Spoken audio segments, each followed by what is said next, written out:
Neste programa estão connosco a doutora Paula Freitas, é médica endocrinologista, a quem agradeço a presença, Sra. Doutora. Um gosto tê-la cá, muito obrigada. Também o professor doutor Nuno Tomada, é médico urologista e andrologista. Muito obrigada também por estar connosco, Sr. Doutor. Um gosto tê-los cá.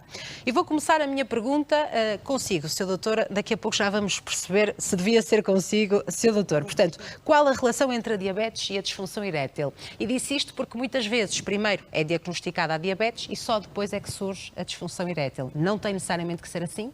Não tem necessariamente. Mas vamos começar por aqui agora. Em primeiro lugar, boa tarde. De facto, não tem que ser necessariamente assim. Portanto, a diabetes é uma doença crónica e, como doença crónica que é, pode ter várias complicações. Nós temos, como as pessoas sabem e falam muitas vezes, na diabetes mellitus tipo 1 e na diabetes mellitus tipo 2. Na diabetes mellitus tipo 1, quando ela surge, as pessoas não têm complicações. E à medida que os anos vão avançando, e sobretudo naqueles menos bem compensados, têm probabilidade de ter complicações. E uma das complicações pode ser a disfunção sexual. Na diabetes mellitus tipo 2, que é uma doença diferente, quando o diagnóstico se faz, as pessoas já podem ter muitos anos de doença não diagnosticada. Claro. E a manifestação inicial pode ser a disfunção sexual. Daí que a sua pergunta faz todo o sentido. Portanto, quando ocorre a disfunção sexual, até pode ser uma manifestação de alguém que desconhecia ter diabetes, mas também pode ser uma complicação, já mais tardia, da diabetes. E agora sim, Sr. Doutor, portanto, muitos homens procuram a sua ajuda por esta disfunção sexual e depois então consegue perceber que são diagnosticados com diabetes. Nós temos este problema diariamente na nossa atividade clínica. Nós sabemos que os diabéticos têm uma alta probabilidade de ter disfunção sexual, não só a disfunção erétil, e temos uma probabilidade superior a 3 vezes a da população que não tem diabetes. E pior, sabemos que pode aparecer cerca de 10 a 15 anos antes de um homem que não tem diabetes. Portanto, isto já traduz esta relação intrínseca muito importante entre a diabetes e a disfunção erétil. O que nós verificamos é o que a professora Paula diz, muitas vezes, são doentes mal controlados durante muitos anos, que infelizmente têm lesões, às vezes irreversíveis, a nível dos nervos, das artérias, e também há algumas comorbilidades que estão associadas à diabetes. Nomeadamente a obesidade, hipertensão também? Exatamente, hipogonadismo também, baixa testosterona, e isso faz com que realmente tenha uma grande probabilidade de ter a tal disfunção erétil. Também existe o reverso da medalha, em que doentes, principalmente mais jovens, que vêm à nossa consulta por disfunção erétil, que fazem um estudo mais abrangente do ponto de vista metabólico, hormonal, vascular, o que nós verificamos é que muitas vezes têm níveis que nós chamamos pré-diabetes, e a professora Paula até pode explicar isso melhor do que eu, que já há algum desequilíbrio nos níveis da glicemia, o que nós chamamos hiperglicemia, ou um estado pré-diabético, e que realmente o primeiro sinal da disfunção daqueles vasos, daquelas artérias daquele homem, foi a primeira insucesso, da falta de penetração ou perda da rigidez durante o ato. É um sinal importante que nós temos que ter em atenção no nosso dia-a-dia e discutir isso com os pacientes. Porque eu penso que também é importante definir isso, não é? O que é disfunção sexual? Quando é que um homem, de facto, deve pedir ajuda? Nós estamos aqui a falar hoje especificamente de disfunção erétil. A disfunção erétil é a disfunção sexual mais frequente nos homens diabéticos. A diabetes também pode trazer outros tipos de disfunção sexual, nomeadamente a nível da ejaculação. Claro. Eles podem ter alterações ejaculatórias, podem ter alterações na líbido, porque têm alterações muito marcadas também a nível hormonal na testosterona. Portanto, não é, pura e simplesmente, a disfunção erétil a única disfunção sexual nos diabéticos. Hoje estamos a falar de diabetes e disfunção erétil porque, de facto, é a mais frequente. Sim, mas nesse sentido, portanto, quando um homem, por exemplo, não sabe que tem diabetes, não é? Neste caso, uma pessoa não sabe que tem diabetes e procura a sua ajuda, é algo que deve acontecer mais do que uma vez, que persistiu no tempo, para tentar perceber como é que também pode ser diagnosticada. Claro. Eu também não quero que me inundem o consultório, porque já acontece. Pessoas que têm 1 ou 2 insucessos, que acontece perfeitamente normalmente na vida sexual de um homem, faz parte da nossa variabilidade, da nossa performance sexual. E pronto, isso não é uma verdadeira doença.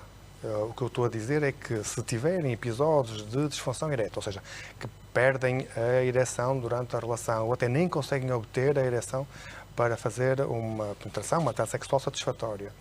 E se isso acontece de uma forma recorrente ou de uma forma persistente, e nós apontamos geralmente um espaço temporal de 3 a 6 meses, aí sim deve-nos procurar um urologista, um andrologista, um endocrinologista, se tiver já problemas de diabetes, o seu cardiologista, se tiver problemas de hipertensão.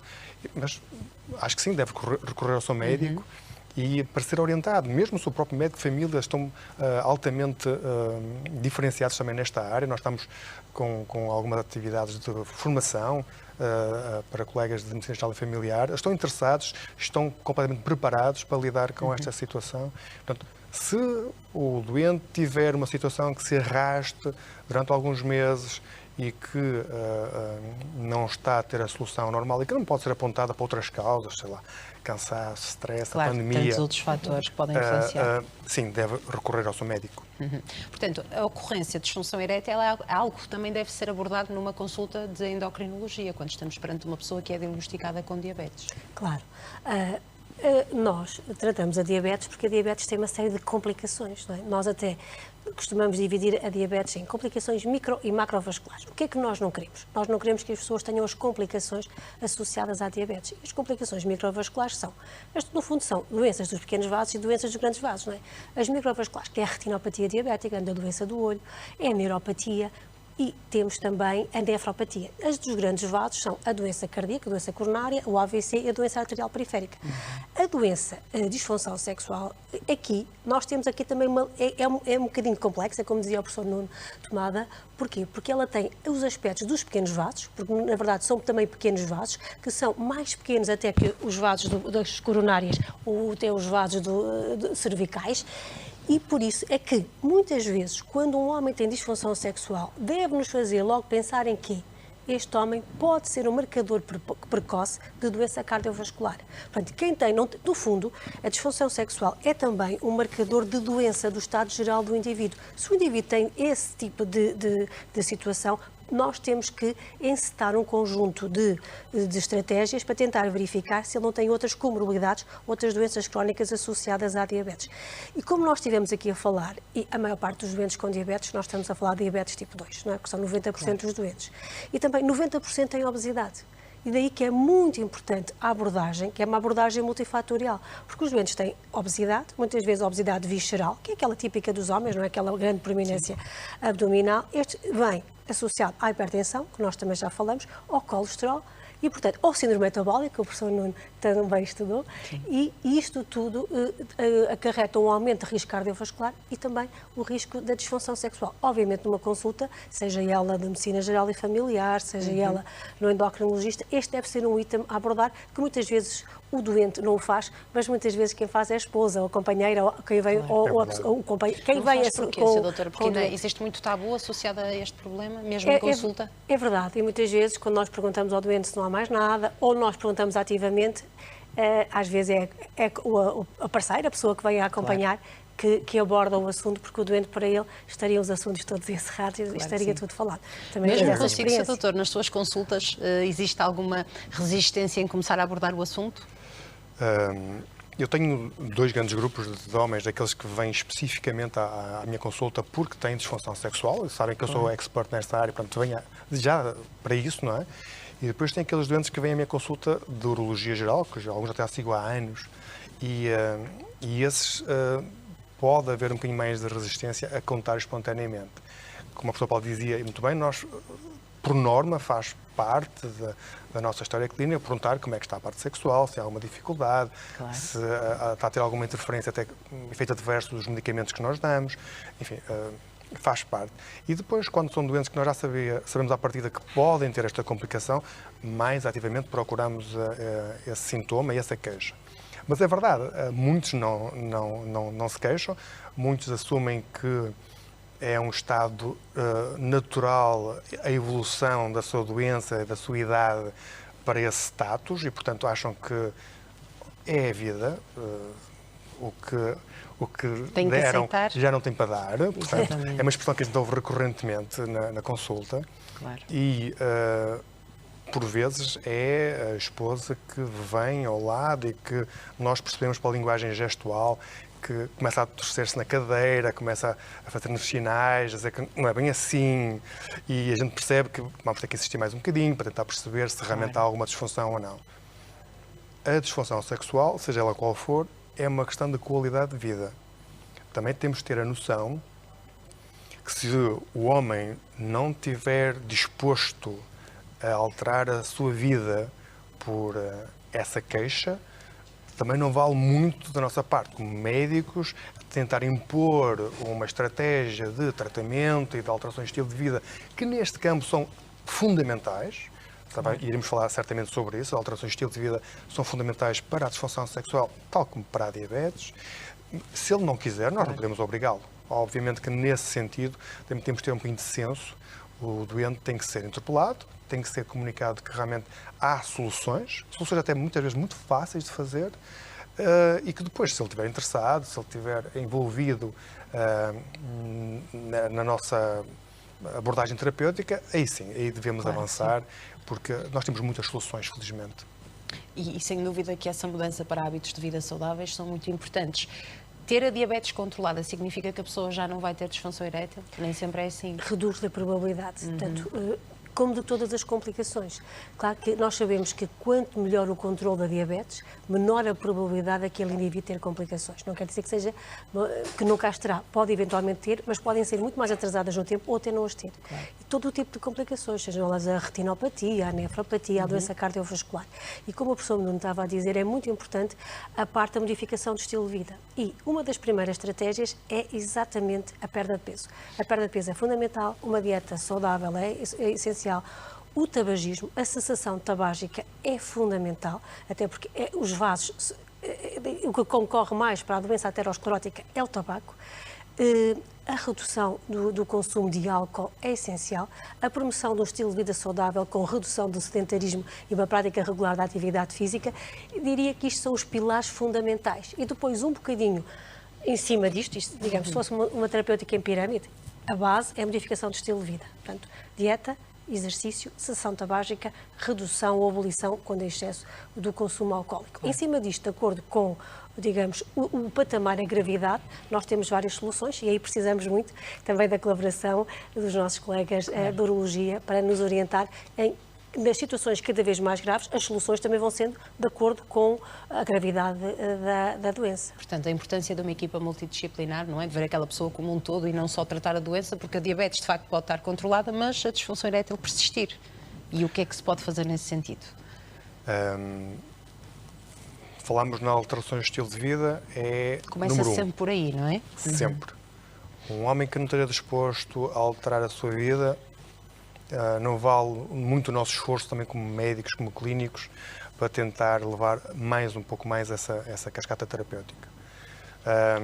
E depois também tem a grande vantagem que vai melhorar muitos parâmetros a nível inflamatório, hormonal, vascular, e é importante que ele perceba que estas alterações vão ter importância não só na diabetes, mas também na nossa área, na parte da disfunção erétil. E até, curiosamente, uma coisa que às vezes as pessoas não têm noção, é que estes próprios estilos de vida, o síndrome metabólico, a diabetes, estão de alguma forma envolvidas no desenvolvimento da hiperplasia benigna da próstata, aquilo que vulgarmente as pessoas chamam de próstata grande, ou com as próstatas muito aumentadas de tamanho, que dão sintomas urinários muito marcados. Isto também faz parte deste espectro que nós falamos de alterações metabólicas. E se nós conseguirmos que este indivíduo consiga reduzir o seu IMC, que tem uma vida mais saudável, que faz aquelas alterações que a professora Paula falou, ele vai ter benefícios enormes para a sua saúde.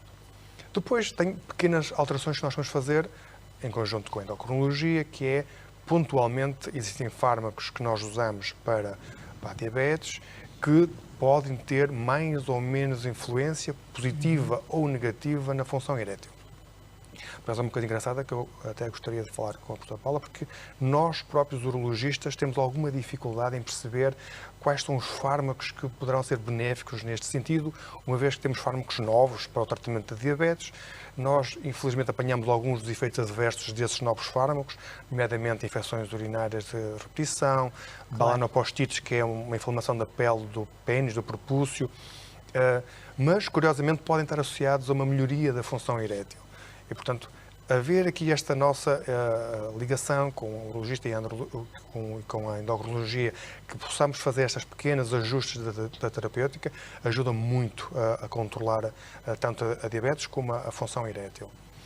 Depois temos tratamentos mais específicos para a disfunção erétil, que a gente pode falar daqui a pouco, se entretanto pudermos falar dessa mudança dos fármacos.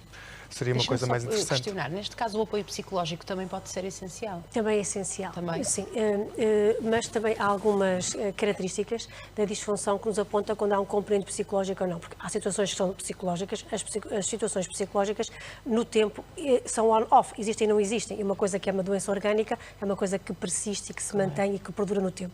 Ao contrário de uma coisa psicológica que a pessoa tem ou não tem, é muito... Mas, como todas as doenças, a própria diabetes, a própria obesidade, tem uma íntima... Há uma relação bidirecional até depois com a depressão, com a qualidade de vida. Claro que uma pessoa que tem disfunção, um homem que tem disfunção sexual, disfunção erétil, começa a ter também, num ponto de vista depois de outras, do ponto de, fica afetado do ponto de vista psicológico e claro. Começa a deprimir. E depois temos uma situação que é um bocadinho bidirecional, uma coisa está a implicar na outra e outra na outra. Portanto, isso acontece muito. E depois, claro que o professor Nuno já falou nisso, nós também temos sempre que fazer uma coisa muito importante, que é ver todos os fármacos que os doentes estão a fazer. Porque, na verdade, existem alguns antihipertensores, alguns fármacos para o colesterol, alguns beta-bloqueadores, alguns fármacos... fármacos... influenciar, então, na disfunção erétil, por exemplo? Podem ter algum impacto. E, portanto, nós tentamos sempre minimizar o impacto. No fundo, é um bom estilo de vida, tentar tirar, sempre que possível, os fármacos que tenham impacto na disfunção erétil e tentar que os doentes tenham o melhor controle possível. O melhor controle possível é o melhor controle da diabetes, o melhor controle da hipertensão, o melhor controle dos fatores de risco cardiovascular.